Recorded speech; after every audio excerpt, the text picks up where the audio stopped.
இந்த வீடியோ பார்த்துட்ருக்க எல்லாருக்குமே ரொம்ப ரொம்ப thanks. Welcome to love peace joy channel. இங்கே நான் TNPSC aptitude and reasoning previous set questions easy ஸ்டெப்ஸில் எக்ஸ்பிளைன் பண்ணுறேன். இந்த வீடியோவில் நம்ம டாபிக் என்ன அப்படின்னா சிம்பிள் இன்ட்ரெஸ்ட். ஃபஸ்ட்டு ஃபார்முலா பார்ப்போம், அதுக்கப்புறமா கொஷின் சால்வ் பண்ணலாம்.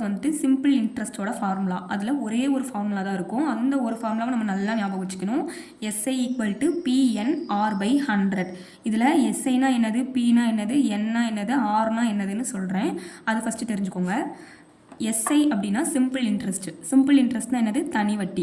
பினா பிரின்சிபல் அசல்.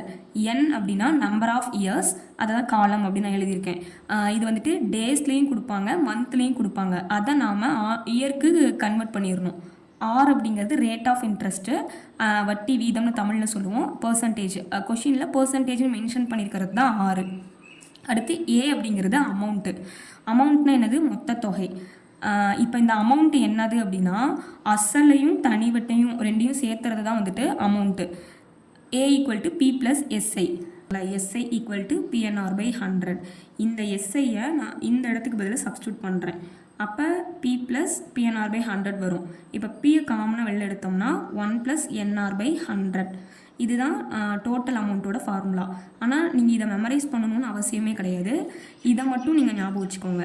SI equal to PNR/100. இந்த ஃபார்முலா வச்சு தான் நம்ம சம் சால்வ் பண்ண போகிறோம். 10 ஆண்டிற்கு பிறகு ரம்யாவிற்கு 9 லட்சம் ரூபாய் தேவைப்படுகிறது எனில் ஆண்டிற்கு 20% தனிவட்டி அளிக்கும் வங்கியில் ரம்யா எவ்வளவு அசலாக செலுத்த வேண்டும்? கொஷின்லேருந்தே நம்ம கிவன் எழுதிக்கலாம்.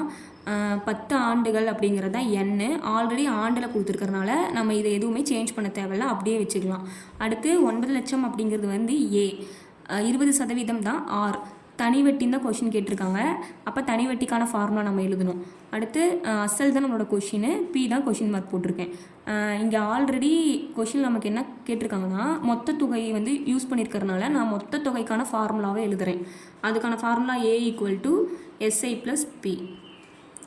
ஏ மட்டும் எனக்கு வேணும் அப்படின்னா PNR/100 ஆல்ரெடி நான் சொல்லிட்டேன், இருந்தாலும் நான் மறுபடியும் இதை சால்வ் பண்ணுறேன். இதுதான் ஏவுக்கான ஃபார்முலா. இப்போ இது தனியாக எழுதிக்கிறேன், சப்ஸ்டியூட் பண்ணுறதுக்கு ஈஸியாக இருக்கும்னு சொல்லிட்டு. ஏவோட அமௌண்ட் எவ்வளவு, 9 லேக் கொடுத்துருக்காங்க. பி தான் நம்ம கண்டுபிடிக்க போகிறோம். N 10 years, R 20% divided by 100 plus 1. இந்த 9 லேக் அப்படியே இருக்கட்டும். அந்த சைடு நம்ம ஃபஸ்ட்டு ப்ராக்கெட்குள்ளே இருக்கிறத சால்வ் பண்ணிக்கலாம். இந்த ஜீரோக்கும் இந்த ஜீரோவும் கேன்சல் ஆயிருமா, ஓ 2 2 டிவைடட் பை 1 இருக்குது, அது நம்ம மென்ஷன் பண்ண தேவையில்ல, ப்ளஸ் 1. அப்போ பி இன்ட்டு 3ன்னு வரும் இந்த இடத்துல. இங்கே 9 லேக் வரும். இந்த 3யும் இந்த 9ம் கேன்சல் ஆகுமா, அப்போ பியோட வேல்யூ என்ன வரும், 3 லேக்ஸ்னு வரும். இந்த சம்மோட ஆன்சர் 3 லேக்ஸ். இந்த வீடியோவில் ஏதாவது கரெக்ஷன்ஸ் இருந்துச்சுன்னா சொல்லுங்கள், நான் மாற்றிக்கிறேன். ஏதாவது டவுட்ஸ் இருந்தாலும் கேளுங்க, கண்டிப்பாக ரிப்ளை பண்ணுறேன். Thank you so much.